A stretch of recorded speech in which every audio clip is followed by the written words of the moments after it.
Viper, confirm grid coordinates for final approach. How copy? The voice from the Joint Operations Center was a lifeline, a thin thread of calm stretched across miles of hostile desert. Static answered first. Then, a ragged breath. Copy command. Grid is 397, Echo, 601. The seal on the ground, call sign Wolf 1, sounded strained, his words clipped between shallow gasps. Hostiles closing, danger close. Inside the darkened cockpit of her A-10 Thunderbolt II, Captain Eva Rostova traced the coordinates on her console. Her gloved finger hovered over the engage command. Everything aligned. The data was solid, but the breathing, it was wrong. Too steady for a man supposedly under fire. A memory surfaced, a training simulation, the instructor's voice. Listen to what they don't say. Command, this is Viper, Eva transmitted, her own voice a low, steady counterpoint to the chaos. Hold fire. I say again, hold fire. Negative, Viper, you are cleared hot.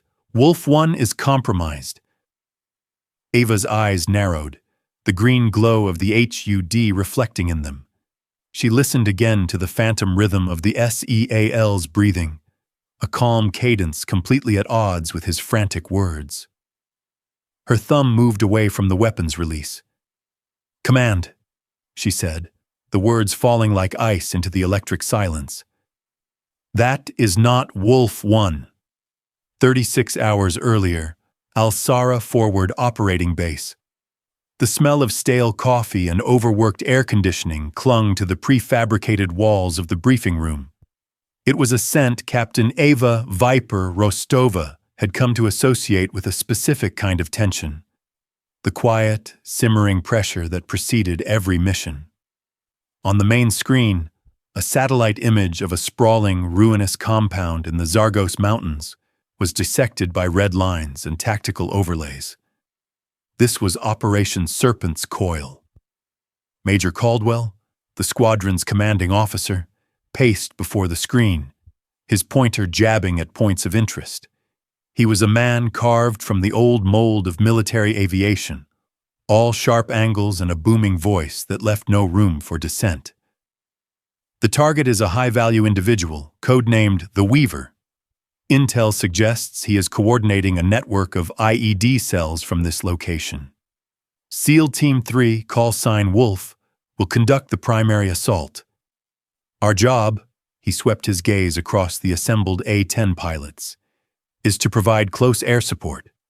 Weapons are hot on their command. Eva sat straight-backed, her notepad filled with meticulous notes on ingress routes, potential enemy anti-aircraft positions, and fuel consumption calculations. She had already run 3 different simulations in her head, each accounting for a different variable. Weather, enemy response, a compromised landing zone for the SEALs. She wanted to be prepared for everything. It was the only way to earn a fraction of the trust that was given freely to her male counterparts. Flight lead will be Captain Jensen, Caldwell announced, nodding to a confident, broad-shouldered pilot. Captain Rostova, you'll fly as his wingman. Your primary role is overwatch and secondary fire support. The words were standard, but the implication was clear. Backup. She was the reliable second, the safety net, not the tip of the spear.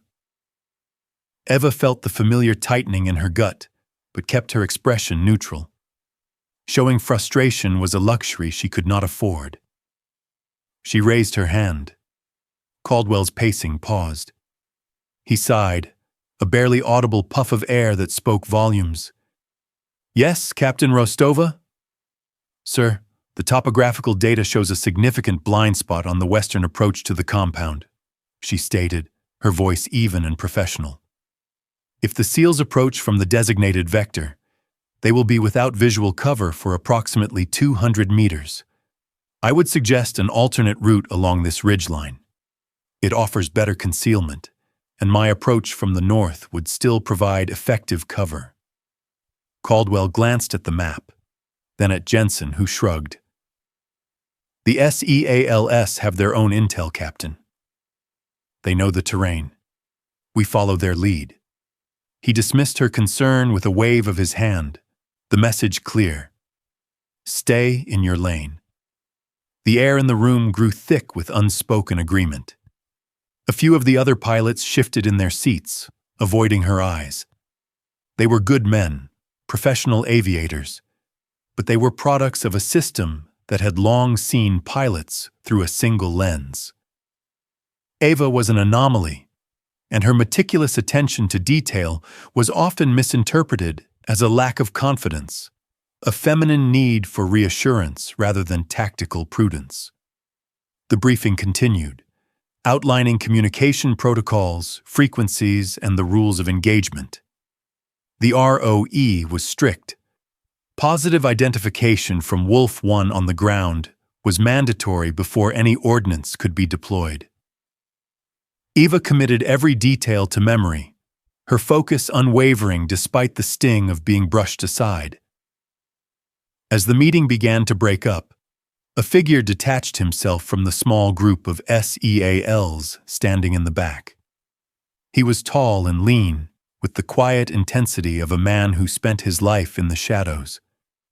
The name tape on his fatigues read Vance. He stopped in front of her. "Sergeant Michael Vance," he said, his voice a low gravel. "Call sign Wolf 1. He did not offer a hand, but his eyes, a startlingly clear blue, met hers directly. "You mentioned the western approach. My team had the same concern. Why did you favor the northern overwatch position?" The directness of the question surprised her. It was purely professional, devoid of the condescension she often faced. She stood and pointed to the map on the screen. "Because from the north, the A-10's 30mm cannon has a clear, linear firing solution into the kill zone you would create if you were compromised on that approach. From any other angle, I would risk collateral damage to your team or the main structure. It is the most effective way to protect you." Vance listened, his gaze fixed on the map as she spoke.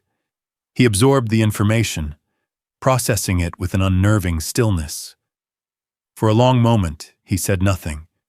He just nodded, a slow, deliberate movement. "You have thought this through," he stated. It was not a compliment. It was an observation, a fact acknowledged. He then turned to his own men. "We adjust our approach. We take the ridgeline." Major Caldwell, overhearing the exchange, stepped forward, his face clouding over. "Sergeant, the plan has been finalized?" "The plan has been improved, sir," Vance cut in, his tone respectful but absolute. He looked back at Ava, and for the first time, she saw a flicker of something beyond professional assessment in his eyes. It was acknowledgement, trust. As the SEAL team filed out, Eva felt a small, fragile sense of victory. It was not the sweeping validation she sometimes craved, but it was something more valuable. It was respect earned not in a simulator or on a firing range, but in the quiet language of tactical competence. She gathered her notes, the scent of stale coffee seeming a little less suffocating now. The mission was set. But as she looked at Caldwell's retreating back, his shoulders rigid with disapproval, she knew that the battle for the sky was only the beginning. The battle for her voice had just begun. The afternoon sun beat down on the tarmac of Alsara, turning the air into a shimmering haze that smelled of hot metal and JP-8 fuel. The flight line was a theater of controlled chaos, but around A-10 Warthog tail number 78-0614, there was an island of methodical calm. This was Ava's ritual, a sacred communion between pilot and machine. Her flight suit was already growing warm, but she ignored the discomfort. Her focus narrowed to the task at hand. The pre-flight check was not a list to be completed. It was a conversation. She moved with an unhurried grace, her gloved hands tracing the seams and rivets of the aircraft's rugged fuselage. Her touch was both a question and a confirmation. She checked the tires for wear, the hydraulic lines for leaks, the ordnance pylons for secure connections. Every bolt, every panel, every sensor had a story to tell, and she was there to listen. This machine was an extension of her will, and she would not allow it to go into battle with a secret flaw. As she worked her way toward the portside engine, a young airman approached, carrying a datapad. He had the fresh-faced, overconfident look of someone new to the theater, eager to prove his worth. "Captain Rostova," he said, his voice a little too loud over the distant whine of a C-130. "Crew chief signed off on her 30 minutes ago. She's green across the board, ready to fly." Eva paused, her fingers resting on the turbine housing. "Thank you, Airman. I'll still complete my own inspection." He lingered, a slight smirk playing on his lips. "Of course, ma'am. Just, be careful around the tertiary fuel pump regulator. It can be a little sensitive on these older models." He pointed to a component she had probably logged more hours inspecting than he had in flight school. It was the classic mansplain, wrapped in the guise of helpful advice. Eva felt the familiar, weary tightening in her chest. It was not malicious, she knew. It was ingrained, a reflexive assumption that her gender somehow created a knowledge deficit. Arguing would be pointless. It would only mark her as difficult. Proof was the only language that consistently broke through. She gave the airman a curt nod and continued her work, her movements becoming even more deliberate under his watchful eye. She ran her fingers along the fuel lines leading from the regulator he had so helpfully pointed out. She felt the cool, smooth metal tracing its path toward the engine. Her training, her instincts, and the thousands of hours she had spent with this aircraft had honed her senses to an almost supernatural degree. And then she felt it. It was almost imperceptible, a tiny deviation from the smooth surface. Not a dent, not a scratch, but a disruption in the flawless integrity of the metal. She stopped, running her fingertip back over the spot. There, a hairline fracture barely visible to the naked eye, spiderwebbing out from a joint. Under the immense pressure of flight, that tiny crack could rupture, starving the engine of fuel at a critical moment.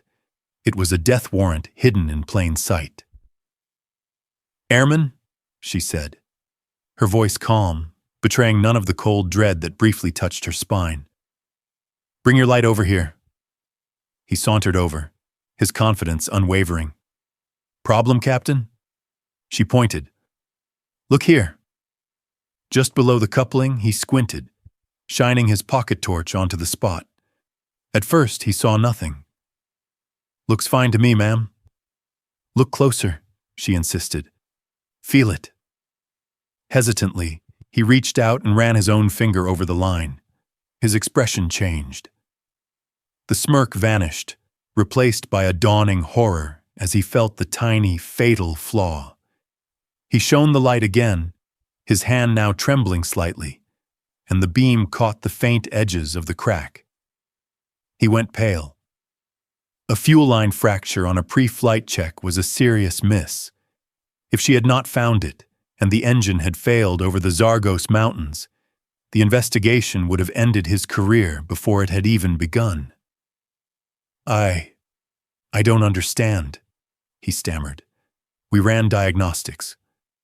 The pressure checks were normal." "Diagnostics can't see everything," Eva said, her tone softening slightly. She was not interested in shaming him. "That's why we do this. That's why we look with our hands, not just our eyes." Without another word, the airman turned and sprinted toward the maintenance tent, shouting, for the crew chief. Ava watched him go, a quiet sense of satisfaction settling over the fading frustration. She had not needed to raise her voice or pull rank. The truth of the machine had spoken for her. By the time the sun began its slow descent, painting the sky in hues of orange and purple, the fuel line had been replaced. The crew chief, a grizzled veteran with oil etched into the lines of his hands, had supervised the repair himself, personally signing off on it before looking Ava in the eye. "Good catch, Captain," was all he said, but the words carried the weight of profound respect. Now, strapped into the familiar confines of the cockpit, Eva went through her startup sequence. The hum of the avionics filled the small space, a reassuring chorus of readiness. She inhaled the filtered air, the scent of ozone and electronics, a familiar perfume. Outside, the last rays of light were fading. She saw the dark shapes of the SEALs boarding their Pavehawk helicopter, their movements efficient and silent. One of them, taller than the rest, paused at the ramp and looked across the tarmac toward her A-10. Even from this distance, she knew it was Vance. He gave a single, sharp nod. Eva returned the gesture. A connection had been forged, a silent understanding that transcended rank and service branch. They were professionals, trusting their lives to each other's expertise. She closed and sealed her canopy, the roar of the world outside softening to a dull thrum. In here, she was no longer a female pilot. She was not a subordinate or an anomaly. She was Viper, an extension of the 30,000-pound beast of titanium and ordnance that surrounded her. And as the twin engines spooled to life with a rising, hungry roar, she was finally home. With final clearance from the tower, Eva nudged the throttles forward. The twin General Electric engines spooled up, their deep rumble vibrating through the cockpit floor and up into her bones. The A-10, sluggish and heavy on the ground with its full load of fuel and munitions, began to roll. The lights of the runway stretched out before her, two parallel lines of blue guiding her into the encroaching darkness of the desert night. Her eyes scanned the instruments, the green glow of the heads-up display reflecting off her visor. Airspeed alive, engine temperatures stable. Everything was nominal. She was just beginning to feel that familiar, exhilarating surge of power before rotation when the world outside dissolved. It happened without warning. One moment she could see the end of the runway. The next, a roiling wall of sand and dust swept across the airfield, swallowing the blue lights whole. The tower crackled in her ear, the controller's voice suddenly laced with urgency. "Viper, be advised. We have an unforecasted squall line moving in from the east. Visibility is dropping to near zero. You are cleared to abort takeoff." Her hand instinctively moved to the throttles, ready to cut power. Aborting was the standard procedure, the safe call. But Ava's mind was racing, processing the new data with lightning speed. The Pavehawk carrying Wolf team was already airborne, already 10 minutes ahead, flying a low-level route to avoid detection. Aborting now would mean a critical delay. The SEALs would arrive at the target without their eyes in the sky, without the immediate threat of the GAU-8 Avenger to keep enemy heads down. It would compromise the entire mission before it even began. The aircraft bucked as a crosswind hit it, a physical manifestation of the chaos outside. She could feel the grit starting to pepper the canopy. Through a momentary thin patch in the swirling dust, she saw the windsock straining horizontally, whipped into a frenzy. The wind was strong, but it was steady. "Negative, Tower," Eva transmitted, her voice a study in calm. "Viper is continuing takeoff." A beat of silence. "Copy, Viper. Godspeed."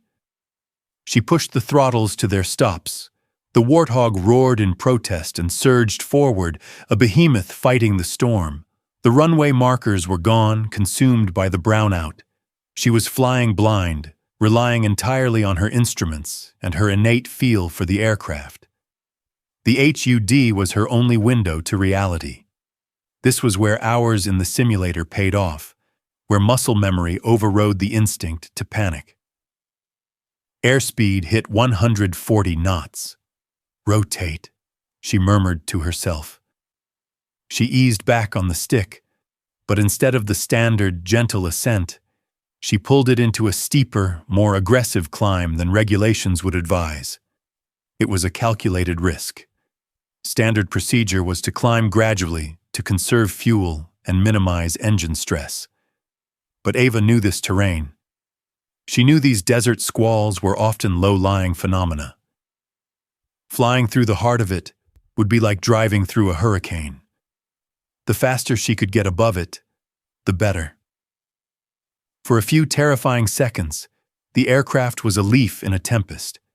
It shuddered and yawed, the turbulence so violent it rattled her teeth.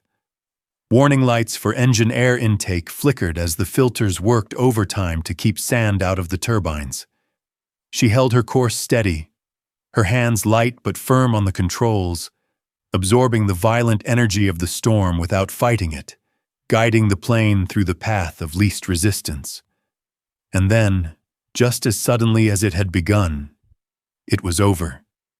The A-10 punched through the top of the dust cloud into a sky of impossible clarity. The moon was a silver disk, hanging in a sea of brilliant stars, and the blanket of sand and chaos was a churning, angry scar below her. A profound silence descended in the cockpit, the turbulence replaced by the smooth, steady flight of an aircraft in its element. She took a deep, cleansing breath, the tension draining from her shoulders. Below her, Al-Sara base was completely obscured. She was alone, suspended between the stars and the storm. It was a moment of perfect, unadulterated freedom, a reminder of why she endured everything on the ground. Up here, there were no politics, no condescension, no ranks. There was only the pilot, the machine, and the mission. Eva leveled off, banking the warthog gently towards the coordinates of Operation Serpent's Coil. She switched her comms to the encrypted channel for the SEAL team. "Wolf 1, this is Viper. I am on station. How copy?" The reply was immediate, Vance's gravelly voice cutting through the static-free air. "Solid copy, Viper. Glad to hear your voice. We were getting a little lonely down here. Just had to navigate some local weather," she replied dryly. "The sky is clear up here." "You have a guardian angel, copy that?" Vance said. A hint of humor touched his tone. "Just try not to get your harp dirty." Eva allowed herself a small smile as she began a wide, lazy orbit over the target area, her targeting pod already scanning the sleeping landscape below. The night was quiet. The enemy was unaware. And high above, the angel of death, a warthog with a full complement of divine wrath, was watching over them. High above the sleeping mountains, Eva's A-10 was a ghost, a whisper of displaced air against the stars. The world below was rendered in the stark, monochromatic palette of her forward-looking infrared display. It was a landscape of stark contrasts. The cold rock of the mountains appeared as deep black, while the residual heat of the day made the ground glow in gradients of gray and white. It was a god's eye view, omniscient yet detached. On her multifunction display, she watched the progress of 7 brilliant white figures moving in a staggered file. Wolf Team. Their heat signatures were bright against the cooling earth, each one a fragile spark of life in the immense hostile darkness. She could discern their movements, the careful, deliberate pace of elite soldiers navigating treacherous terrain. They flowed over the rocks and through the narrow ravines like a single organism. Their discipline made visible by the technology that served as her eyes. Her role for now was one of patience, of silent vigilance. She was their unseen protector. Her presence a deterrent that, if all went well, would never need to become an active threat. Her fingers rested lightly on the stick, her body attuned to the subtle movements of the aircraft. She was in a state of relaxed alertness, every sense tuned to the stream of data flowing into her cockpit, from her instruments, from the targeting pod, and from the encrypted radio channel that was her only link to the men below. "Viper, this is Wolf 4, requesting a sitrep," a new voice crackled in her ear. Ava cross-referenced the call sign. Wolf 4 was the team's communications specialist. "Wolf 4, Viper copies. Go ahead. We are proceeding along the adjusted route. Making good time. No enemy contact. Terrain is manageable," the voice reported. The words were routine, the content perfectly normal. But something in the delivery made Ava's brow furrow. It was the tone. It was too smooth, too even. She had flown support for dozens of ground missions. She knew the sound of a soldier's voice when he was humping 100 pounds of gear up a steep, rocky incline at 2 a.m. There was always a slight strain, a cadence dictated by the rhythm of breathing under exertion. Wolf 4's voice had none of that. He sounded like he was sitting in an air-conditioned office, not climbing a mountain in the dark. She toggled her display, zooming in on the 7 figures. They were currently navigating a steep, upward-sloping gorge, a physically demanding section of the ingress route. Manageable, perhaps, for a SEAL, but not effortless. "Copy that, Wolf 4, she responded, keeping her own voice neutral. "Confirm your position." Wolf 4 read back the coordinates. They matched his location on her screen perfectly. The data was correct. Perhaps she was imagining things, projecting her own earlier tensions onto the mission. She had been questioned and dismissed in the briefing. Maybe she was now overanalyzing every detail, looking for problems that were not there. She forced herself to relax her grip on the stick. Trust the team on the ground. Caldwell's voice echoed in her memory. "Do your job." She continued her orbit, the silence stretching out again. The 7 white shapes exited the gorge and began moving across a more open plateau. 10 minutes passed, then 15. The radio remained silent, which was normal. Unnecessary chatter was a liability. Yet, the small, unsettling detail of Wolf 4's voice lingered at the back of her mind, a dissonant note in an otherwise perfect symphony of professional execution. Then, the radio crackled again. It was Wolf 4. "Viper, be advised. We have identified a potential alternate entry point to the south of the main structure. Appears to be an unguarded drainage culvert. It could cut our approach time significantly."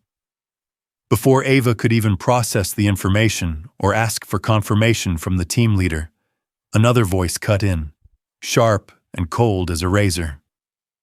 "Wolf 4, radio silence." Now it was Vance.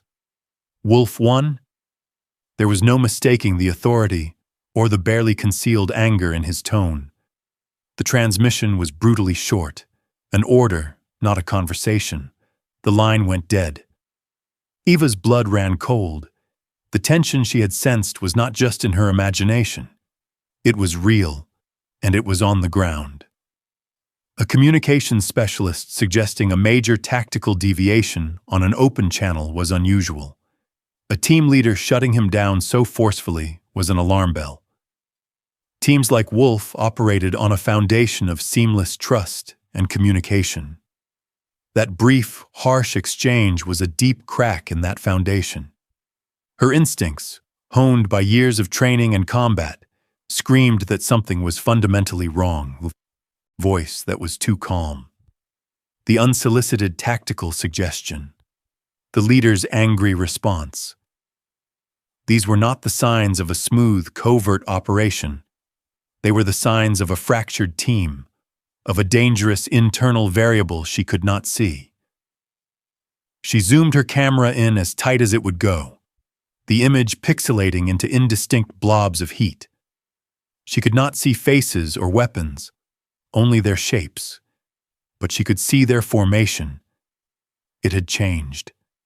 The spacing between them had altered. It was subtle, but the fluid cohesion was gone. Her hand moved to the comms switch for the Joint Operations Center. She had to report this. But what would she say? That a SEAL's voice sounded a little too relaxed? That his team leader sounded angry? They would dismiss it, just as Caldwell had dismissed her earlier. They would tell her she was overthinking it. Number. She would not go to the JOC yet. This was her responsibility. They were her team to protect. A new, cold certainty settled over her. Her job was no longer just to watch. It was to listen to what was not being said. The silence that followed Vance's curt command was heavier than any sound. It was a weighted, charged absence of noise that spoke of discipline reimposed, but also of conflict simmering just beneath the surface. On Ava's display, the 7 white figures continued their advance, their formation now rigidly correct, almost unnaturally so. It was the look of a team on edge. Ava's mind was a whirlwind of calculations and gut feelings. The professional, by-the-book pilot in her argued for patience. Special operations teams had their own internal dynamics. A brief flash of temper on the comms was not definitive proof of a compromised mission. But the veteran combat aviator, the part of her that had survived by trusting the subtle cues the enemy always leaves, knew this was more than just a spat. The calm voice of Wolf 4 was the source of the infection, a single wrong note that threw the entire composition into chaos. She needed to isolate the variable to confirm her suspicions. She needed to hear from Vance directly. She keyed her microphone, her transmission calm and direct, a deliberate attempt to cut through the tension on the ground. Wolf 1, this is Viper. Requesting you confirm current team status and verify last transmission. She waited, her breath held. The seconds stretched. She expected Vance's gravelly, no-nonsense reply. Instead, she got something else. Viper, Wolf 1 is currently engaged in navigating the forward terrain. All is green. Last transmission was advisory. Wolf 4's smooth voice answered, sliding into the space meant for his commander. We are proceeding as planned. Over Eva's fingers tightened on the stick. Rage, cold and sharp, flashed through her. It was a flagrant breach of protocol. The comms specialist had not only answered a direct query to the team leader, but had also characterized his own rogue, transmission as advisory. More than that, the lie was blatant. Her FLIR display clearly showed the team moving across a relatively flat, open area. Vance was not engaged in navigating forward terrain any more than the other 6 men. The doubt was no longer a whisper. It was a siren. The calm in Wolf 4's voice was not professionalism. It was a mask. It was the sound of a man who was not out of breath because he was not truly part of the team's physical struggle. He was performing a role, reading from a script. What would Caldwell say? The thought was intrusive.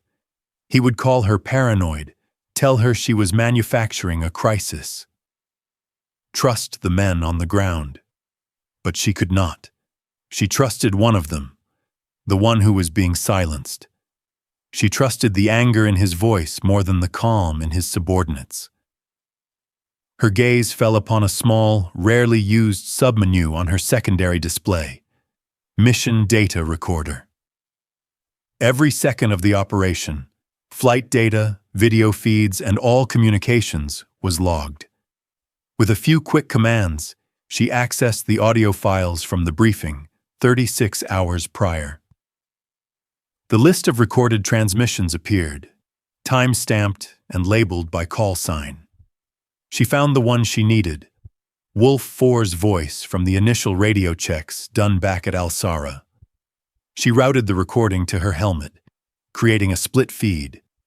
In her left ear, the live feed from the field. In her right, the recording from the base. First, she listened to the recording. Wolf 4's voice was clear, professional, but with the slight, almost imperceptible edge of pre-mission adrenaline. There was a baseline of tension in it. "Viper, this is Wolf 4, radio check, over." Then she listened to his last transmission from the field. "Proceeding as planned. Over." She played them again, back to back.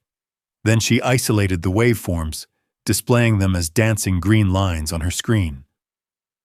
The recorded voice had a wider frequency range, with minute peaks and valleys that indicated normal human stress. The live voice was different. It was flatter, more compressed, the cadence almost metronomic. The pitch was consistently a fraction lower. It was the voice of a man in a controlled environment, not an active combat zone. It was a lie, translated into acoustics. A chilling realization washed over her. It was not just that Wolf 4 was compromised. Someone else could be using his call sign, or he was being coerced, forced to read a script under duress. Whatever the scenario, the information coming from Wolf 4 was poison, designed to lead them all into a trap. Her decision was instantaneous. Protocol be damned. She toggled her comms to the JOC frequency. "Command, this is Viper. I have reason to believe that Wolf Team's communications have been compromised. I am advising a mission hold. I say again, I suspect a communications breach. The response from the duty officer at the JOC was predictably skeptical. Viper, on what evidence do you base this assessment? We are showing all systems green from our end. The evidence is in the operator's voice, command." Eva tried to explain, the frustration rising in her own throat. "There is a vocal anomaly in the transmissions from Wolf 4. His cadence and pitch are inconsistent with the operational environment." There was a long pause. When the officer replied, his voice carried the weary, patronizing tone she knew all too well. Vocal anomaly, Captain? Are you basing this on a feeling?" "I am basing this on a comparative analysis of his voice signature against a pre-mission baseline," she shot back, keeping her tone as level as she could. "Understood, Viper. Stand by." She knew what stand by meant. It meant they were dismissing her. They would check their screens, see no red flags, and tell her to get back to her job. Time was running out. On her screen, the 7 white figures were now approaching the coordinates Wolf 4 had suggested for the unguarded drainage culvert. They were walking toward the kill zone, and she was the only one who knew it. The wait for the JOC's reply was an exercise in futility, and Ava knew it. In a world governed by hard data and satellite imagery, her assertion of a vocal anomaly was dangerously close to mysticism. It was subjective, intuitive, and therefore unreliable. On their screens, 7 friendly beacons were moving steadily toward a pre-approved objective. On their screens, everything was fine. Her premonition was confirmed when a new voice, laced with authority and impatience, patched directly into her private channel. It was Major Caldwell. "Viper, what is this I hear about a feeling you have?" His voice was stripped of all pleasantries, a tool of pure command. You are on station to provide air support, not psychoanalysis. Wolf Team is one of the most professional units in the entire military. I assure you they know what they are doing. Sir, with all due respect, it is not a feeling, Eva countered, her own voice tight with the effort of keeping it steady. I have compared the live comms from Wolf 4 to his pre-mission baseline. They do not match. The cadence is flat. His pitch is altered. He is either under duress or he is not who he says he is. Or he is focused and calm under pressure, something we expect from our operators, Captain, Caldwell retorted, his tone dripping with condescension. You are over 100 miles away, looking at heat signatures. Vance is on the ground, leading his men. Whose assessment do you think I am going to trust? Now, I want you to clear this channel, focus on your instruments, and be ready to support Wolf 1 when he asks for it. Do you understand me? The command was absolute, leaving no room for argument. It was a clear and direct order to stand down her inquiry, to ignore her own expert analysis, to trust the potentially compromised data stream. Every fiber of her being screamed that it was the wrong decision. She was a link in the chain of command, but she was also a pilot with final authority over her own aircraft and its weapons.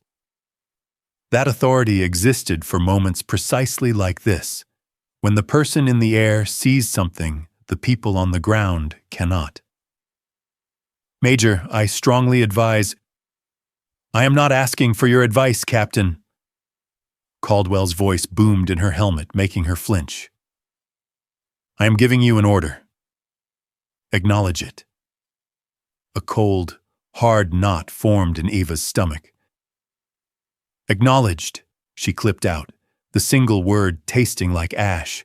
She cut the channel to Caldwell, plunging her cockpit back into a tense silence, broken only by the hum of the avionics. She felt trapped, a prisoner of a chain of command that was actively blinding itself. On her screen, the 7 SEALs were now less than 50 meters from the mouth of the drainage culvert. The perfect choke point. The perfect ambush. And then, it happened. The radio went dead. It was not the gentle hiss of an open but unused channel. It was a profound, digital severance. A complete and total loss of signal from the ground team. 1 second they were there. The next, they were gone. Her systems flagged the lost link with a flashing red icon. Eva's heart hammered against her ribs. 10 seconds passed. 20. It was an eternity in combat time, an unnatural void. This was not standard radio silence.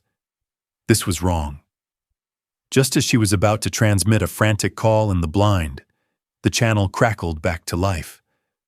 But it was not Wolf 4's smooth tone or Vance's controlled rasp. It was a new voice, ragged and desperate. Mayday, Mayday, Mayday, this is Wolf 1. We are compromised, ambushed from the high ground. We have multiple men down. I repeat, we are taking heavy fire. Eva's blood ran cold. The voice was filled with panic, the words frantic. It was everything one would expect from a team caught in a kill zone. She immediately banked the A-10, her targeting pod slewing towards the supposed sources of fire. Viper, I need ordnance on grid 397, Echo 601. Danger close. They're right on top of us. Fire for effect. The voice pleaded, the sound of rhythmic gunfire now audible in the background. The coordinates appeared on her HUD, a rocky outcrop overlooking the gully where the team was pinned down. It was the logical place for an ambush. Everything about the request was textbook correct.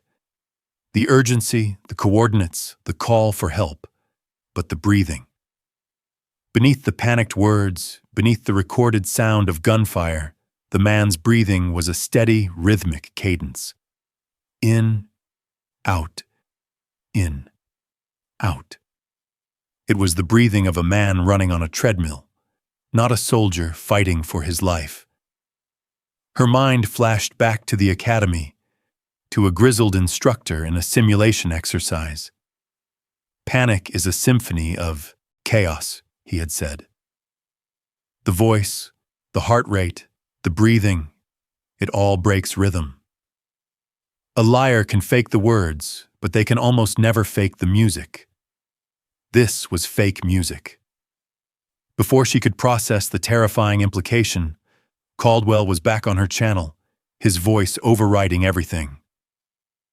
Viper, you have the coordinates. Wolf 1 is compromised. You are cleared hot. I am ordering you to engage. Engage now. The order was direct.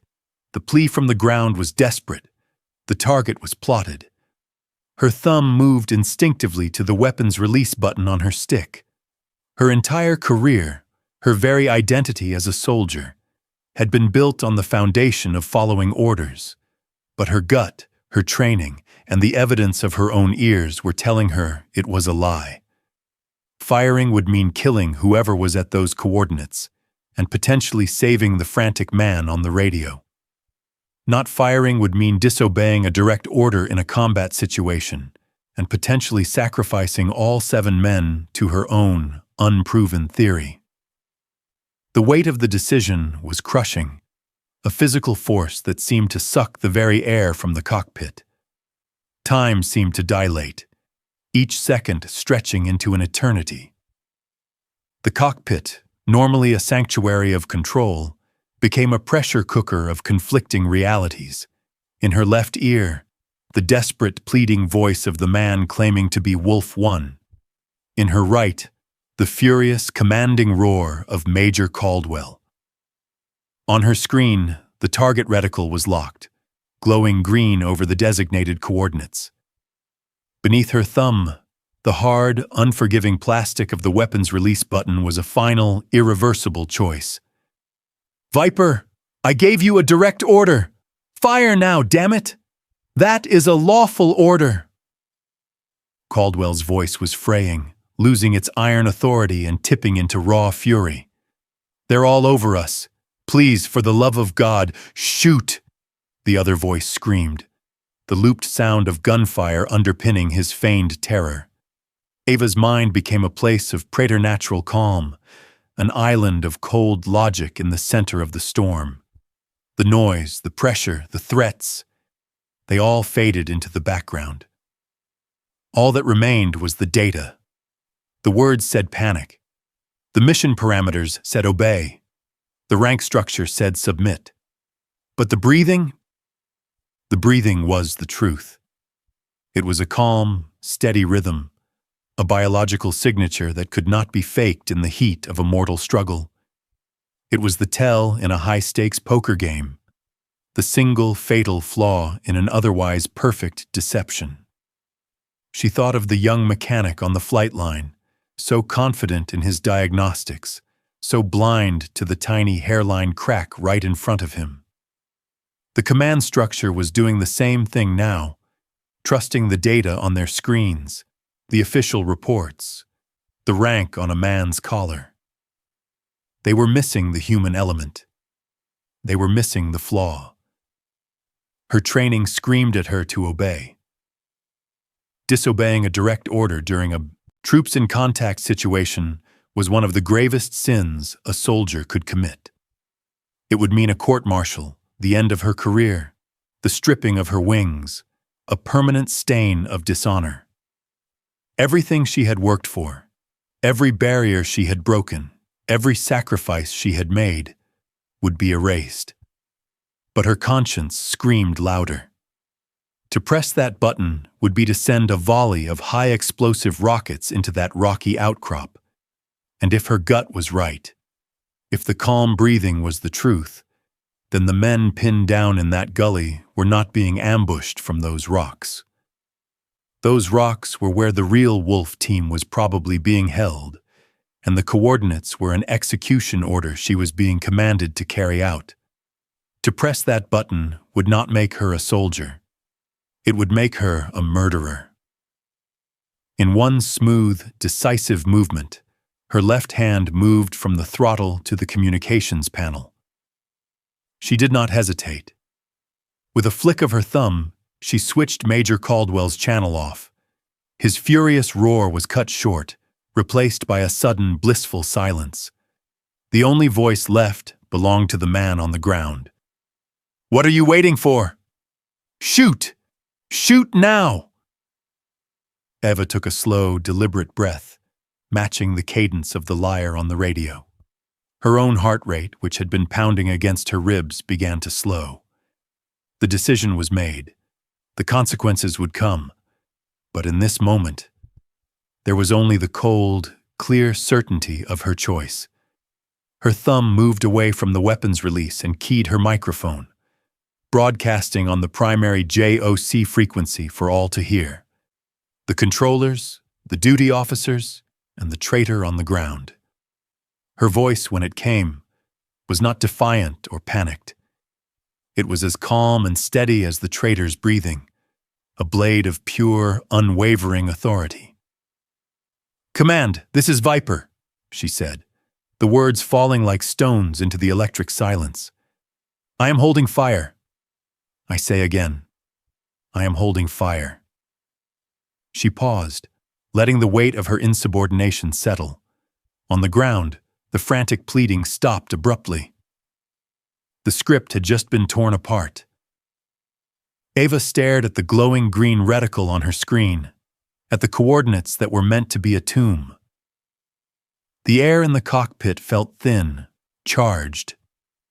She had just stepped off a cliff, into a void where there was no protocol, no procedure, no one to back her up.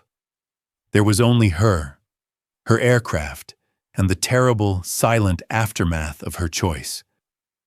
The silence that followed Eva's declaration was deafening. It lasted for precisely 3 seconds. In the JOC, it was the silence of disbelief. In Eva's cockpit, it was the silence of a held breath. On the ground, it was the silence of a predator realizing its prey was no longer behaving as expected. Then, the voice of the false wolf one returned, the manufactured panic gone, replaced by a sharp, confused anger. "What is your malfunction, VIPER? I have men bleeding out. You are disobeying." "A direct order. Fire now, or I will have you stripped of your wings." The threat was hollow, the last desperate gambit of a man whose plan was unraveling. The looped recording of gunfire in the background had stopped, a forgotten detail in his mounting panic. He was exposed, and he knew it. Eva ignored him. Her audience was no longer the imposter. Her audience was the JOC, who needed to understand the reality of the situation, and more importantly, the 6 loyal members of WOLF team who were moving deeper into a trap with a traitor in their midst. They were listening. She knew they had to be. Vance's order for radio silence earlier was proof that he was already suspicious of Wolf 4. Her defiance was the final piece of the puzzle they needed. She had to make it explicit, to draw a clear, undeniable line in the sand. Caldwell had accused her of acting on a feeling. Now she would give them a fact. She keyed her mic again, her voice cutting through the imposter's angry tirade. She directed her transmission not to the JOC, but to the call sign of the man she was trying to save. "Wolf Team," she said, her voice ringing with cold, absolute authority. "Be advised. The transmission you are hearing from the call sign Wolf 1 is compromised." "Shut up!" the imposter screamed, his voice cracking. "Viper, you are relieved of duty. Command, get another asset on station." Eva flew on, her eyes locked on the 7 heat signatures on her screen. They had stopped moving, clustered together near the mouth of the gully. She could almost feel their confusion, their hesitation, caught between the voice of their supposed leader demanding action and their pilot in the sky demanding the opposite. She had to break the spell. She took a breath, recalling the instructor's words from the academy. Listen to what they don't say. She had listened to the breathing. She had heard the truth. Now she would speak it. Her next words were a recontextualization of her defiance, a final verdict delivered from on high. It was the sentence she had spoken in the cold open, now imbued with the full weight of her discovery. Command, she broadcast on all channels, her voice clear and steady, a beacon of certainty in the chaos. That is not him. The 3 words landed with the force of a physical impact. It was not an opinion. It was not a suspicion. It was a declaration of fact. That is not him. The reaction on the ground was instantaneous and violent. The open channel erupted not with the fake looped recording of gunfire, but with the raw, terrifyingly authentic sounds of a close-quarters firefight. There were guttural shouts, the distinct, high-pitched crack of M4 rifles, and a heavier, deeper report of an enemy weapon. Eva's display, which had shown 7 distinct heat signatures, suddenly became a chaotic swirl of movement. 2 of the signatures broke away from the main group, one tackling the other. Muzzle. Flashes, invisible to her naked eye, but appearing as brilliant, momentary sparks of white on the infrared display, erupted within the cluster of soldiers. "Wolf 4 is the traitor!" a voice roared through the radio, a voice she recognized instantly. It was Vance, the real Vance. He was breathless, strained, every word punctuated by a gasp for air. But he was alive and in command. "He's down! Wolf 4 is down! All stations, the ambush is at our current position. They're in the rocks around us." The false transmissions had not been directing her to fire on the ambush. They had been directing her to fire on Vance's team, while the traitor led them into the real kill zone. "Solid copy, Wolf 1, Eva responded, her professionalism snapping back into place, the immense relief she felt channeled into a cold, lethal focus. The A-10 banked sharply, her systems already acquiring new targets. The hunter had been vindicated. Now, it was time to hunt. "I have you visual. Talk to me. Where do you need me?" The battle for her credibility was over. The battle for Serpent's Coil had just begun. The transition from analyst to warrior was instantaneous.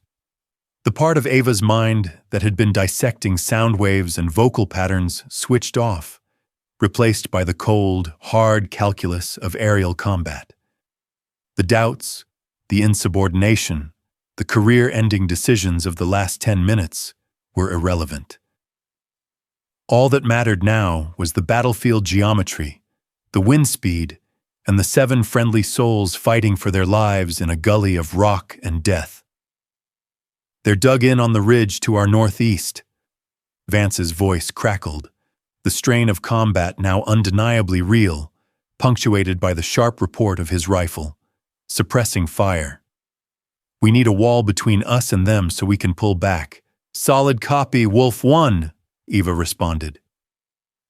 Her hands moved with practiced economy over the controls, slewing the targeting pod's camera toward the ridge. "I have multiple heat signatures in the rocks. Looks like a full squad. I'm rolling in." There was no more need for permission, no more seeking validation from a skeptical command thousands of miles away. The JOC was silent, likely reeling in shock. Caldwell was silent, hopefully stewing in his own wrong-headed authority. The only voice that mattered was Vance's, and his next words were the most profound expression of trust a ground soldier can give a pilot. "Viper, you are cleared hot at your discretion. Put it where it hurts. At your discretion." The words were liberating. He was not just giving her a target, he was handing her the tactical reins, trusting her eyes and her judgment implicitly. She armed the GAU-8 Avenger, the A-10's legendary 30mm cannon. A deep, resonant thump echoed through the airframe as the weapon system came online. The Warthog, which had felt like a surveillance platform moments before, now felt what it truly was: a flying gun. She pushed the stick forward, nosing the plane into a dive. The ground rushed up to meet her, the monochromatic landscape of the FLIR display sharpening with detail. She could see individual figures now, sparks of white heat returning fire from behind the black shapes of boulders. Her HUD symbology locked onto the area, a green box of death projected onto the ridgeline. She was careful to keep the box well away from the friendly positions, creating a buffer zone. This was danger close, a surgeon's work with a sledgehammer. "Viper is in, hot," she announced, her voice a low monotone, the pilot's mask of calm. She squeezed the trigger. The entire aircraft shuddered as if seized by a giant hand. The cockpit filled with a sound that was not so much heard as felt, a deep, visceral roar that vibrated through her chest and teeth. Brat! For 2 seconds, the cannon unleashed a torrent of depleted uranium shells, a stream of incandescent death traveling faster than the sound it created. On her screen, she saw the effect. The area inside the green box erupted in a chain of brilliant white flashes as the 30mm rounds, each the size of a milk bottle, slammed into the rock. The ridgeline simply disintegrated. Boulders were pulverized into dust, and the enemy heat signatures vanished in the storm of impacts. It was not an explosion. It was a violent, systematic erasure of a piece of the landscape. She had not just suppressed the enemy. She had created a wall of fire and flying shrapnel, an impassable barrier of pure destruction. She pulled back on the stick, the GAU-8 falling silent. The immense G-forces of the climb pressed her into her seat as she banked hard, turning to assess her work and prepare for another run. "Good hit! Good hit!" Vance's voice was a triumphant roar over the radio. "They're pulling back! We're falling back to the west! Keep them off our asses!" "Copy," Eva said, rolling in for a second pass. She had no time for self-congratulation. The enemy, though stunned, was not broken. Other heat signatures were now scrambling, moving to outflank the retreating SEALs. Eva's role shifted from a battering ram to a shepherd. She performed a series of low, fast passes, not firing, but using the terrifying presence of her aircraft as a weapon. The distinctive silhouette of the Warthog, combined with the thunderous roar of its engines at low altitude, was a psychological sledgehammer, forcing the enemy fighters to keep their heads down, to seek cover rather than advance. She became a deadly choreographer, her every move dictating the flow of the battle below. A feint to the north pushed enemy fighters back into a ravine. A low pass over the west cleared a path for Vance's team. She was no longer just a pilot providing support. She and the SEALs were a single integrated fighting unit, connected by a bond of trust forged in betrayal and fire. They moved, and she cleared the way. They fought, and she was their sword. The mission to capture the Weaver was a catastrophic failure, but a new, more vital mission had taken its place: getting every last member of Wolf Team home alive. The extraction was a clean, professional affair. Under the protective umbrella of Ava's menacing orbits, the Pavehawk swooped in, its rotors kicking up a storm of dust and debris. The remaining 6 members of Wolf Team scrambled aboard, their movements economical and exhausted. Within 30 seconds, the helicopter was airborne again, a dark shape peeling away from the mountains and racing toward the safety of the border. Eva stayed on station, a lone sentinel circling the smoldering battlefield until the Pavehawk was well clear of any potential threats. The sun was beginning to assert its presence on the eastern horizon, painting the edges of the mountains in soft shades of gray and violet. The long, violent night was finally bleeding into a new day. "Wolf Team is out of the kill zone," the helicopter pilot reported on the common channel. "We are RTB." "Copy," Eva responded. "Viper is RTB." She banked the A-10, turning its nose toward Al-Sara. The aircraft felt lighter now, its stores of ammunition significantly depleted. The flight home was a straight line across 100 miles of silent, waking desert. As the adrenaline of combat began to recede, it was replaced by a profound, bone-deep weariness and something else, a cold, creeping dread. The radio was silent. The JOC had not spoken a word to her since she had announced her defiance. Major Caldwell's channel remained ominously quiet. There were no requests for a battle damage assessment, no preliminary questions for her after-action report, no words of acknowledgement, positive or negative. It was a calculated, deliberate silence, a vacuum that spoke more loudly than any tirade. They were leaving her alone with her thoughts, letting her stew in the consequences of her actions. She had saved 6 lives. Of that, she was certain. But she had also broken the most sacred trust of the military hierarchy. She had publicly and unequivocally disobeyed a direct, lawful order from her superior officer in the middle of a combat operation. In the black and white world of the Uniform Code of Military Justice, there was no room for nuance. There were no mitigating circumstances for a captain who decided her judgment was superior to a major's command. She flew on autopilot, the cockpit a lonely bubble of humming electronics against the vast emptiness of the sky. She imagined the scene at the JOC Caldwell, his face a mask of thunderous rage, the controllers unsure of what to do, the entire command structure grinding to a halt to process her unprecedented insubordination. The career she had fought so hard for, the wings she had earned through sheer grit and determination, felt like they were dissolving into thin air. She had traded her future for their lives. She knew, objectively, that it was the right choice, the only choice a person of conscience could make. But the certainty of the decision did not make its personal cost any less terrifying. Her eyes drifted to the multi-function display, its screen now showing simple navigation data. She was halfway home. The silence from her command was beginning to feel like a physical weight, pressing down on her. The quiet affirmation she had felt after Vance's brief words of thanks on the radio was fading, eroded by the official, institutional silence. Then, a small, unobtrusive notification blinked in the corner of the screen. It was not a voice call.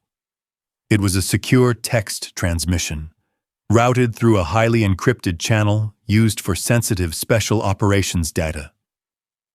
Her pulse quickened. With a tap on the touchscreen, she opened it. The message was stark in its simplicity, free of military jargon or formal address. It was just 4 words from a ghost. "Thank you.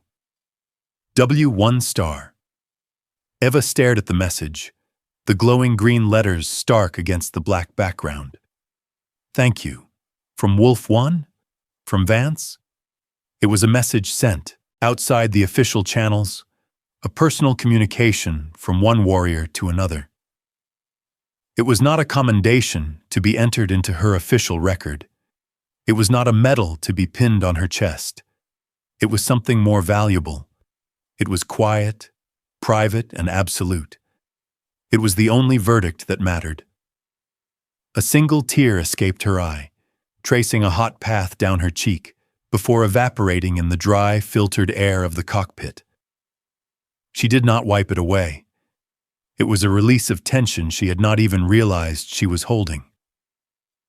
She closed the message, the screen returning to the sterile navigation display. The weight of the silence from her command was still there, the threat to her career still very real. But it felt different now. Less like a crushing burden and more like a distant storm cloud. She had an anchor in that storm, a single powerful piece of evidence that she had done the right thing. Ahead, the lights of Al-Sara Forward Operating Base began to appear, a small constellation of man-made stars on the desert floor. She was flying toward her judgment. Whatever was waiting for her down there, a pair of military police with handcuffs or a furious major with disciplinary papers, she would face it. She had listened to the truth when no one else would, and that had to be enough. The wheels of the A-10 kissed the runway with a gentle puff of smoke. The landing was perfect, a textbook execution that belied the turmoil in the pilot's mind. As Eva taxied toward the hardened aircraft shelter, she saw them waiting for her. It was not the ground crew. It was two Air Force security policemen, their postures rigid, their faces impassive. And next to them, his arms crossed tightly over his chest, was Major Caldwell. There was no walk of shame, no public spectacle. It was all handled with a cold, quiet efficiency that was somehow more chilling. She was not arrested, but she was escorted directly from her aircraft to the main operations building, a silent guard on either side of her. They led her to the same briefing room where the mission had begun, a lifetime ago. The room was different now. The casual clutter of a pre-mission briefing had been replaced by a stark, inquisitorial formality. Major Caldwell sat at the head of the long table, a thick binder open before him. But he was not the senior officer present. Seated to his right, observing the proceedings with a hawk-like stillness, was a full bird Colonel Eva did not recognize. His uniform was crisp, his face was a roadmap of desert deployments, and his eyes missed nothing. This was no longer a simple squadron debrief. This was an investigation. Captain Rostova, Caldwell began, his voice devoid of warmth, a flat prosecutorial tone. This is an informal inquiry into the events of Operation Serpent's Coil. You will answer my questions directly and without embellishment. Is that understood? Yes, sir, Eva said. She stood at the opposite end of the table, her helmet tucked under her arm. She felt strangely calm. The worst part of waiting for a verdict is the uncertainty. Now, at least, the trial had begun. At 2:47 Zulu time, Caldwell began, consulting his notes. You received a direct, lawful order from me, your commanding officer, to engage a designated target in support of a troops-in-contact situation. You acknowledged that order. 3 seconds later, you willfully and deliberately disobeyed it. Please explain to this panel the justification for your insubordination. He framed the question like a trap, his words chosen to paint her as a rogue element. He did not ask about her reasoning.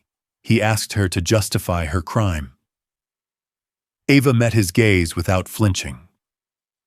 Sir, my decision was based on a multifaceted analysis of the tactical situation.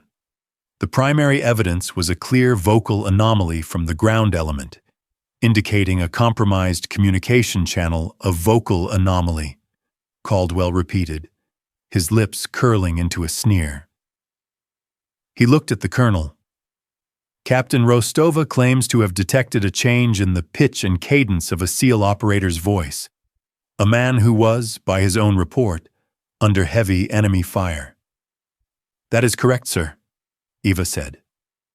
The voice on the radio, claiming to be Wolf 1, exhibited a calm, rhythmic breathing pattern completely inconsistent with the stress of a firefight. It was consistent with a deception. So you disregarded the frantic pleas for help from an American soldier. You ignored the direct order of your superior, And you risked the lives of 7 men, all based on your personal interpretation of a man's breathing pattern? Caldwell pressed, his voice rising. Is that what you are telling us? I am telling you that the evidence suggested the voice was a lie, sir. A lie designed to lure my aircraft into firing on the friendly forces.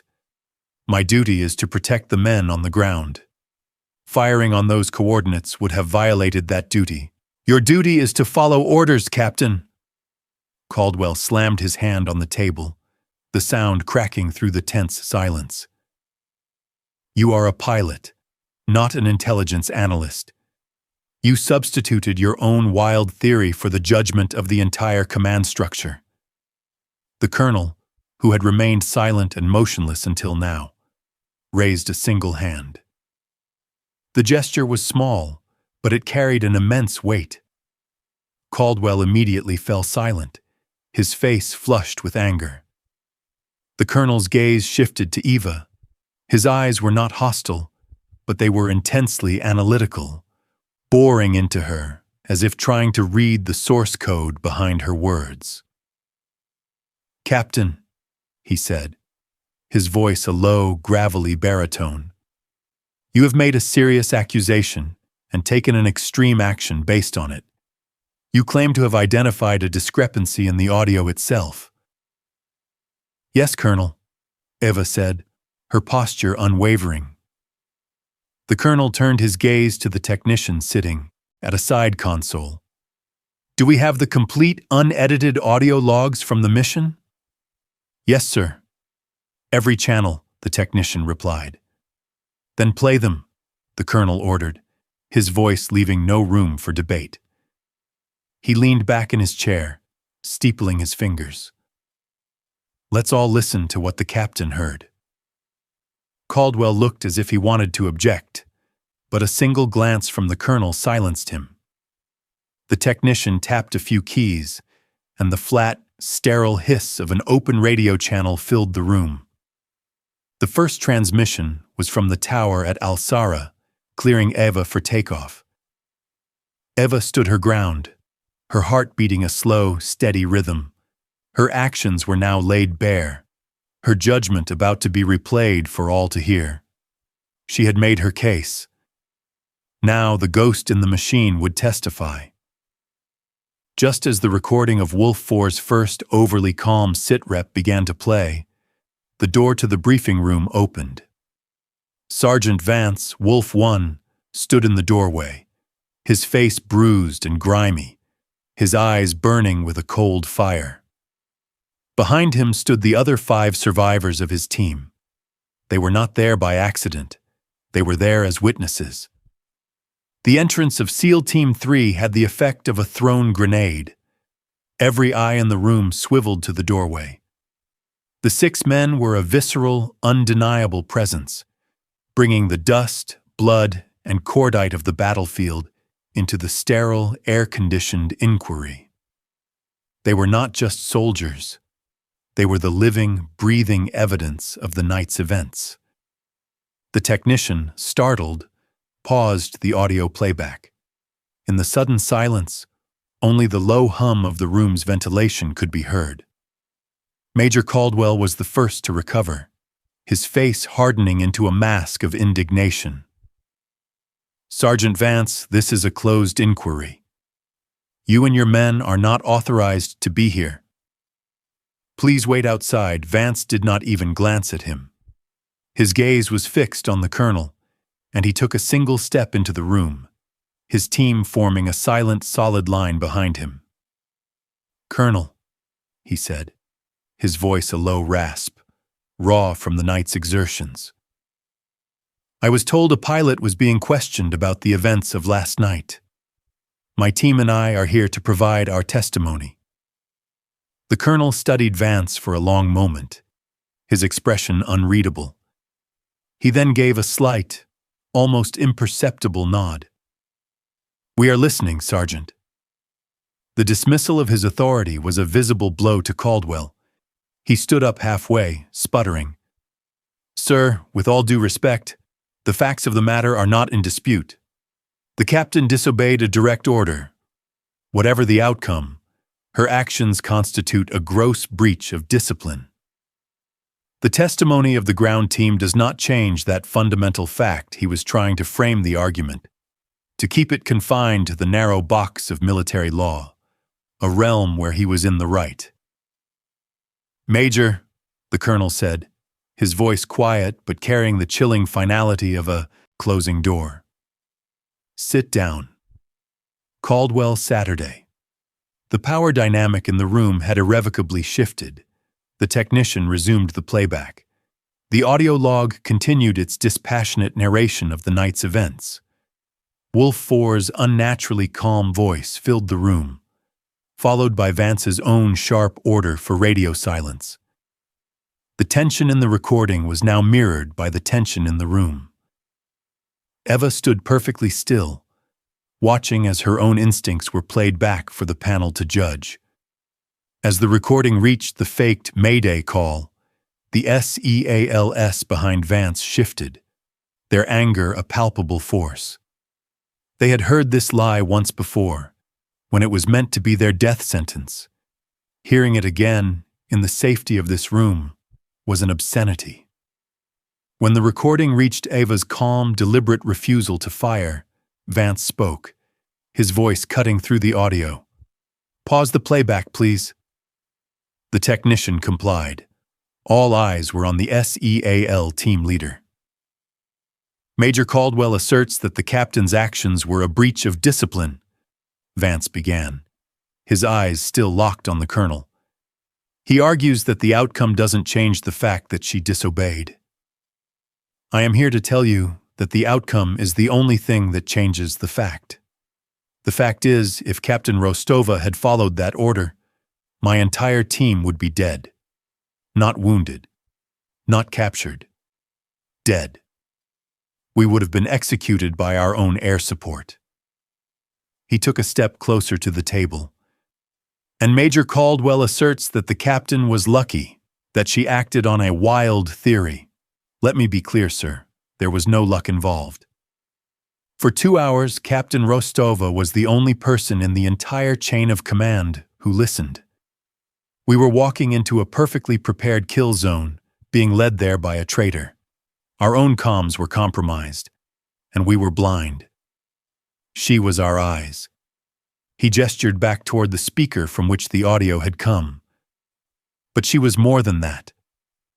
She was our ears. She heard the lie, a lie that fooled our handlers, a lie that fooled the JOC, a lie that fooled my major." The emphasis on the last 2 words was subtle but devastating. Vance looked at Eva then, a look of profound, unconditional respect. "That wasn't luck, Colonel. That was a level of professional skill that I have rarely witnessed. That was expertise. Her ears were sharper than our multi-million-dollar satellite intelligence. She heard the truth through the noise, and she had the courage to act on it, even when it meant sacrificing her own career." He turned back to the colonel, his testimony complete. "We are alive today for one reason, and one reason only. Captain Eva Rostova did not follow orders. We are in her debt. The silence that followed was absolute." Vance's words hung in the air, an irrefutable testament that stripped away all of Caldwell's procedural arguments, leaving only the stark, undeniable truth. Eva felt a wave of emotion, so powerful it almost buckled her knees. She had been prepared to fight this battle alone, to be a martyr for a decision she knew was right. But she was not alone. The men she had saved were now standing as her unflinching defenders. Caldwell sat in his chair, utterly defeated. His arguments, his authority, his anger, it had all been rendered meaningless. He had been so focused on the letter of the law that he had completely missed its spirit. Eva watched the colonel. The senior officer's face betrayed nothing, but his eyes, when they met hers, held a new light. It was no longer the look of an inquisitor. It was the look of a man who had just heard the truth and recognized its power.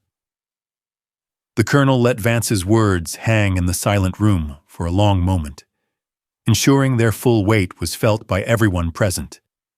He then turned his gaze, which felt like a physical weight, onto Major Caldwell. He did not raise his voice. He did not need to. "Major," the colonel said, his tone flat and devoid of emotion. "Your handling of this situation, from the initial briefing to your conduct on the comms, will be the subject of a separate and thorough review. You are dismissed." It was a clinical, brutal execution of authority. Caldwell's face, which had been flushed with anger, went slack with shock, then pale with the terrifying realization of his own professional mortality. He opened his mouth to speak, but no words came out. He looked from the colonel to Ava, then to the unyielding wall of SEALs standing by the door.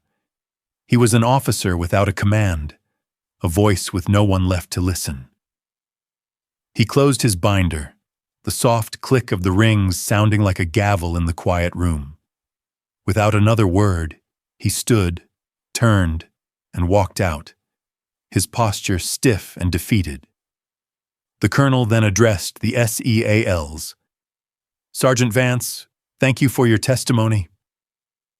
Get your men to the infirmary and then to the mess. You've earned it, sir," Vance acknowledged with a sharp nod. As he and his team filed out, his eyes met Ava's one last time. He did not smile, but the look was one of unwavering solidarity, a promise of a debt honored. Then they were gone, leaving only Ava, the colonel, and the technician in the room. "That will be all," the colonel said to the technician, who quickly gathered his equipment and vacated the space, closing the door softly behind him. Now they were alone. Ava stood in the center of the room, feeling exposed, her adrenaline fading and leaving a deep, trembling exhaustion in its wake. The inquiry was over. Her name was cleared, but the future still felt like an uncharted map. The colonel stood and walked slowly toward her. He stopped a few feet away, studying her face as if searching for something. "I've been in this business for 30 years, Captain," he said, his voice softer now, conversational. "I've seen heroes, and I've seen cowboys. I've learned that the former are almost always quieter than the latter." He looked toward the screen, where the mission map was still displayed. The traitor, Wolf 4, was feeding intelligence to a local insurgent commander. The plan was simple.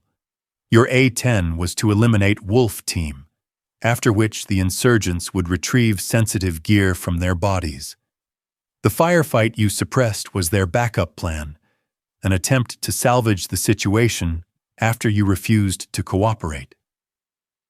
He paused, letting the strategic implications sink in. If you had fired on those coordinates, we would now be dealing with a catastrophic intelligence breach. We would have lost an entire SEAL team, and the enemy would have our latest comms gear, night vision, and weaponry. We would have been cleaning up that mess for years. He finally looked back at her, and his eyes, which had been so analytical, now held a glint of something that looked like awe. Major Caldwell was wrong. You weren't just lucky, and Sergeant Vance was only half right. You didn't just save his men. The colonel took a half-step closer, lowering his voice as if sharing a secret, a truth not meant for official reports or public ceremonies. He whispered it, the words meant for her and her alone. You saved the mission. You saved this entire theater of operations from a disaster of our own making. What you did tonight, it won't be in any press release. You won't get a medal for it, because that would require us to admit how close we came to complete failure. It will be buried in after-action reports and classified briefings. He reached out and gently tapped the silver wings pinned to her chest. But you should know, and I will personally ensure that the right people know, that those wings have never been more thoroughly earned than they were tonight. Your instincts, your training, your courage to trust them over the noise, that is the standard. You are the standard. The words were a quiet absolution. It was the recognition she had never dared to hope for. It was not a public parade or a laudatory speech. It was better. It was a private truth, delivered with sincerity by a man who understood the true nature of her heroism. It was not about the single act of defiance. It was about the years of quiet, thankless dedication that had made that act possible. A profound sense of peace settled over Ava, a calm that went deeper than the post-adrenaline quiet. "Thank you, Colonel," she whispered, the words feeling inadequate. He simply nodded. "Go get some rest, Captain. You've earned that too." As she walked out of the briefing room and into the corridor, the weight of the last 12 hours finally lifted from her shoulders. The air outside the building was cool, the sun now fully above the horizon. She had flown into the darkness, a pilot doubted by her superiors, and she returned in the dawn, a hero acknowledged by the quiet men who dealt in truth, not volume. Her victory was not loud, but it was absolute. Sleep did not come easily. When it did, it was shallow and dreamless, offering rest but no true peace. Eva spent the next day in a state of quiet suspension. There was no official notice, no formal change in her duties, but a memo had been circulated. Major Caldwell had been temporarily reassigned to a stateside administrative role, pending the outcome of the colonel's review. The squadron was, for the moment, without a commanding officer. A power vacuum had formed, and at its center was the quiet captain who had caused it. Her return to the squadron's daily life was not the triumphant entrance of a hero, nor the ostracized walk of a pariah. It was something far more complex and subtle. The change was measured in averted gazes and small, almost imperceptible gestures. The pilots who had been Caldwell's staunchest allies now found reasons to be intensely interested in their coffee cups or flight plans when she walked by. They did not challenge her, but they did not embrace her. She was a disruption, a living reminder of a broken hierarchy. Others, however, had changed in a different way. A quiet nod from a senior maintenance chief, a pilot who had once talked over her in a briefing now waiting for her to speak first. The mansplaining had stopped completely. The air around her was different. The space she occupied was now entirely her own, earned and paid for in the currency of courage. The most telling interaction came 2 days after the inquiry, in the cavernous, sun-drenched hangar where her A-10 was undergoing a full diagnostic. Ava was there, as always, observing the process, her presence a familiar part of the maintenance ritual. She saw the young airman from across the hangar, the same one who had patronizingly warned her about the fuel pump regulator. He was working on an engine turbine, and when he saw her, he hesitated for a moment. In the past, he would have likely avoided her, embarrassed by his mistake. Now, after a moment's deliberation, he wiped his greasy hands on a rag and walked directly toward her. "Captain Rostova," he began, his tone now stripped of all its previous arrogance. It was replaced by a quiet, professional respect. He held up a diagnostic tablet. "I've got a question for you, if you have a moment." "Of course, Airman." "What is it?" "We're getting an intermittent pressure variance in the high-pressure compressor stage," he explained, showing her the fluctuating green line on the tablet. "The diagnostics say it's within acceptable limits, but it's close to the edge. The manual says to ground the bird and strip the engine. That's a 3-day job. But I remember you mentioning once that desert dust, the really fine particulate, can sometimes cause a ghost reading if it builds up on the sensor bleed ports. He looked at her, his eyes asking a genuine question. He was not testing her. He was seeking her expertise. You've flown more hours in this environment than any of the tech reps. Have you seen this before? Is it a ghost, or is it a real problem? Eva took the tablet, studying the data. She recognized the signature immediately. It was a problem that had plagued her on her first deployment, a phantom that diagnostics could never quite pin down. It's a ghost, she said with certainty, but a dangerous one. If you ignore it, you're betting a pilot's life on the hope that it's not a real compressor stall.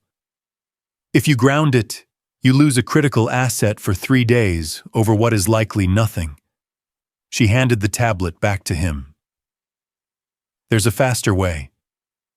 Get a borescope and check the ports on stators 3 and 4. They're probably caked with dust. You can clean them without a full engine strip. It's a 2-hour job, not 3 days. The airman listened intently, absorbing every word. The relief on his face was palpable. Thank you, Captain. That makes perfect sense. He turned to go, then paused. And ma'am, about the other day, with the fuel line. Good catch. You taught me something. That's why we have 2 sets of eyes on everything, Airman, she replied. Keep learning. He nodded and walked away with a new purpose in his step. Eva watched him go, a quiet warmth spreading through her chest. This was the true victory. Not the silencing of Caldwell or the approval of the colonel. It was this, a small, honest moment of professional respect, an exchange of knowledge that made them both better, that made the entire squadron safer. Later that evening, in the noisy, crowded mess hall, she sat alone at a small table, pushing food around her plate. She looked up and saw Vance and the rest of Wolf Team walk in. They were clean, patched up, and moving with the quiet confidence of men who had walked through the valley of death and come out the other side. They took a table across the room. Vance's eyes found hers.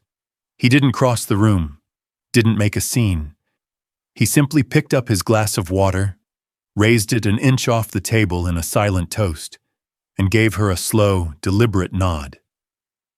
Eva raised her own glass in return. Nothing more needed to be said.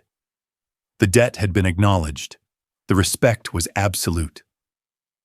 In the quiet language of warriors, they had become kin. A week later, Eva was back in the sky. It was a different kind of flight, a different kind of sky. There was no urgent mission, no ground team to protect, no life or death decisions hanging on every word. It was a simple combat air patrol, a routine sweep over a pacified sector as the sun began its majestic, fiery descent.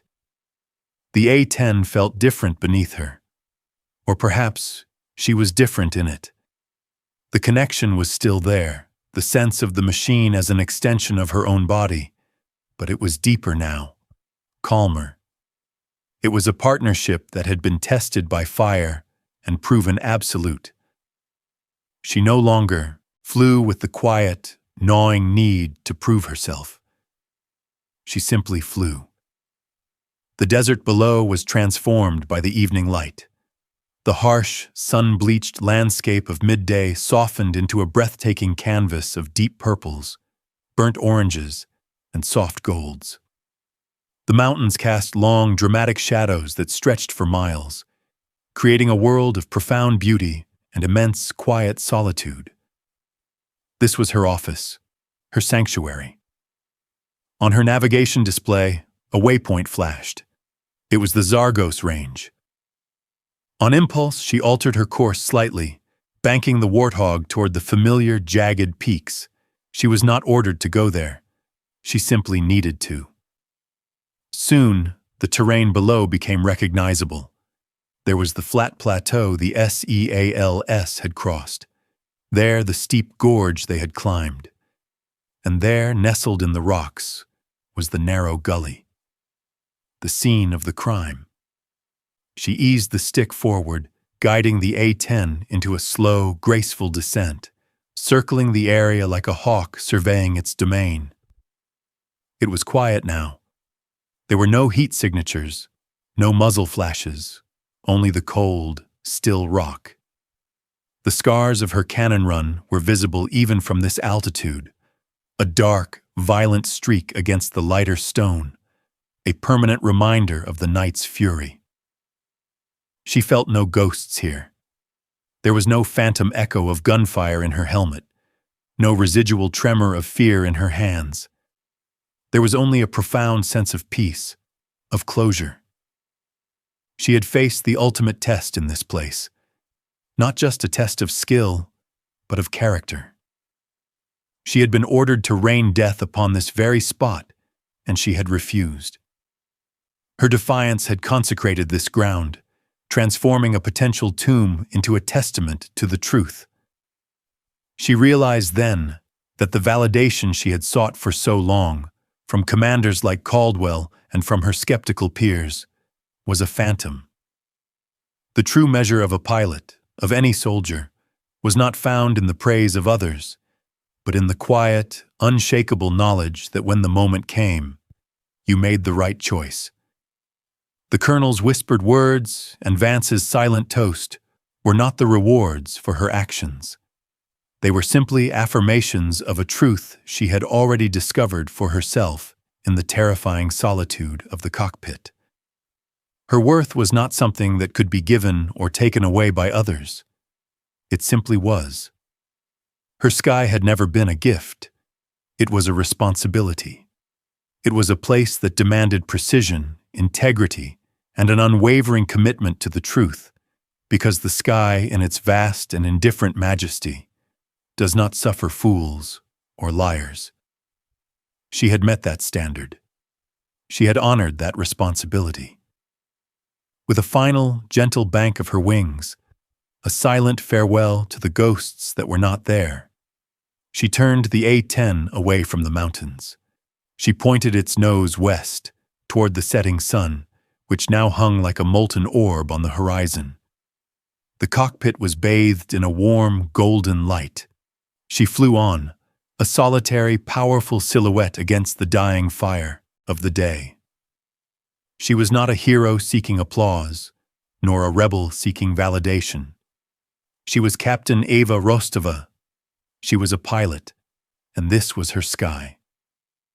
This story was always about the quiet truth, the idea that true heroism is not found in the roar of an engine or the thunder of command, but in the silent, unwavering conviction to listen when no one else will. It's a tribute to the silent professionals in every field, those whose expertise is their voice and whose integrity is their shield. We believe in the power of these narratives because they reflect the unsung courage that defines the very best of us. If tales of quiet strength and profound integrity resonate with you, consider subscribing to our channel to ensure you never miss a mission. Thank you for joining us on this journey.